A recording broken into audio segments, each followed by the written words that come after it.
Hi guys, good afternoon. Welcome back to my channel. Welcome back to my channel. Buhay na naman tayo guys, no? Kailangan natin magsipag para sa ekonomiya. So ngayon, magbubukas tayo ng Shein.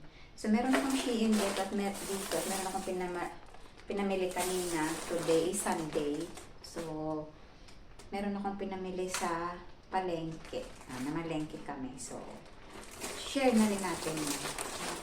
So, buksan na natin siya. So, yung tatlo, apat na item lang to. Dalawa. So, tatlo. Parang apat na item lang. Apat. Oh. 4 items.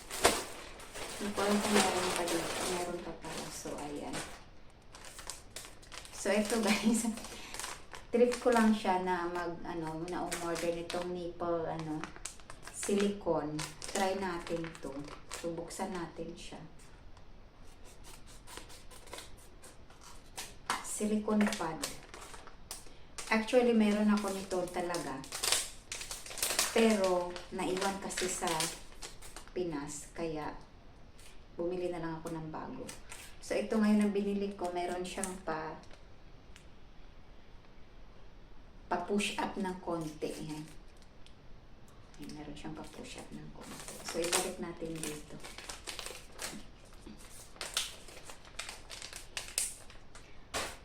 Tapos, ito naman, next. Ay, ang nipis na. Ang nipis. Ibalik natin dito sa baba. So, ganyan. Oh! XS na to, 34. Tama, sakto lang to sa akin. Ayan. So, may pair ito siya, guys. Pero, mukha siyang malaki. Pero, malaki na talaga ako ngayon. Ayan yung shorts niya. XS. Hindi ko lang alam kung magkasya. Try natin to later. So, maganda naman yung pair niya. Maganda yung kulay niya. Bet ko yung kulay niya. Bahala na si Mr. kung hindi niya bet yan. So, next is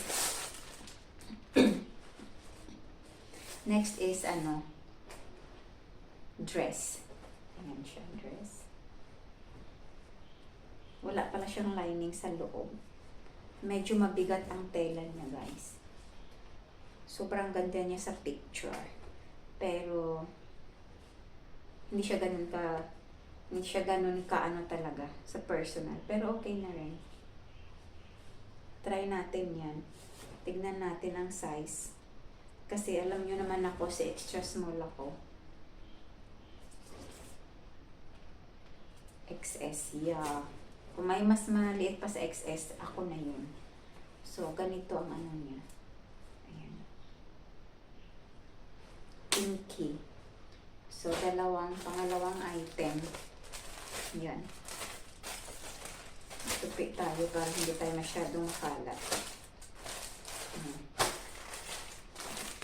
Tapos, ito yung mga hindi ko to pwedeng ipakita, guys. Na mag-try ako. So, ito yung mga nabili ko na underwear. Ayan siya. 1, 2, 3, 4, 5, 6, 7 na underwear. So, ganyan ang itsura. Tong ba ang tawag dyan? Ganyan. Oh, mahilig kasi ako dyan, guys. Kasi, alam nyo na, mas easy to wear. Wala na makikita sa may puwetan. Tsaka lagi ako naglalakad. So, ayoko na bumabakat yung underwear ko kapag nagli-leggings ako. So, yan. So, ang kulay natin is light yellow, light pink, meron tayong gray, black,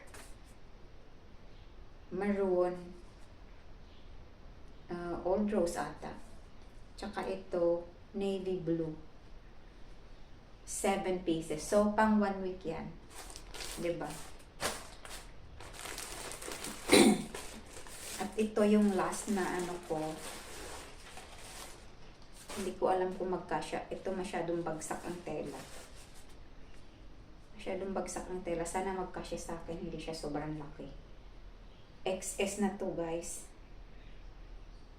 Malamang pag hindi to nagkasya sa akin, mai-forward ko na to kung kanino. Ay sobrang nipis. Sobrang nipis niya. Kahit nakaganyan na makikita. Hindi ko siya mai-recommend na ganun. Tsaka wala siyang ano nga ni, anong tawag nito? Wala siyang etiquette. Meron pala. So, meron siyang etiquette. S na nga ito. Pero ang in-order ko is extra small. Yan. Tapos S yung binigay sa akin, 36. Kaya sobrang laki. Magko-comment na lang ako sa ano. Tapos ito yung nabili ko sa palengke. Sa palengke na ako bumili ng medyas. So, pinakamura na medyas sa palengke. 5 peraso, 5 pieces, 100. So, 1, 2, 3, 4, 5. So, 100 baht, 5 pair ng socks. So, diba, hindi na siya masama. Tapos, bumili ako ng shorts. Pambahay. So, shorts, 100 baht. Diba? Tapos, dalawang pantaas. Ayan. Hindi ko alam kung magkasya. Malamang magkasya sa akin. Maganda kasi ang tela niya, makapal. Kaya ko siya kinuha ang white. Mas manipis nga itong si gray. So, yan. Pero mukhang mas maliit si gray kaysa sa white. So, ayun si gray at saka si white. So, yun lang guys ang ating purchase for today. At sana, baka next time, makapag-try on haul. Or, yeah, ganun. So, yun lang. Thank you so much for watching. Bye everyone. Adios.